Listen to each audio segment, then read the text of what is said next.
અત્યારે આપણે સુદર્શન બ્રિજ ઉપર છીએ અને આ કાલીબડા અને આંબલગઢનો શૈક્ષણિક પ્રવાસ.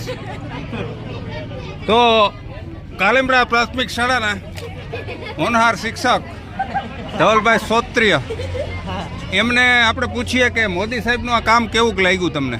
શ્રેષ્ઠ કામ છે. એના વિશે કંઈક કયો. આ કામ ન ભૂતો ન ભવિષ્ય તે આવું કોઈ કરી શકે? આ બ્રિજ નહોતો ત્યારે હોળીમાં બેસીને દ્વારકાથી બેટ દ્વારકા આવવું પડતું અને હોળીમાં દાદા બધા પેસેન્જરો ભરી દેતા ગેરકાયદેસર. બ્રિજ બનવાથી એ પ્રશ્ન મોટો સોલ્વ થઈ અને ટુરિઝમનો વિકાસ મળ્યો. તો એક રાજકીય માણસ તરીકે, દેશના હિત રક્ષક તરીકે મોદી સાહેબને તમે કઈ રીતે જોવો છો? સારી રીતે જ જોઈએ છીએ. મોદી સાહેબ શ્રેષ્ઠ છે. તો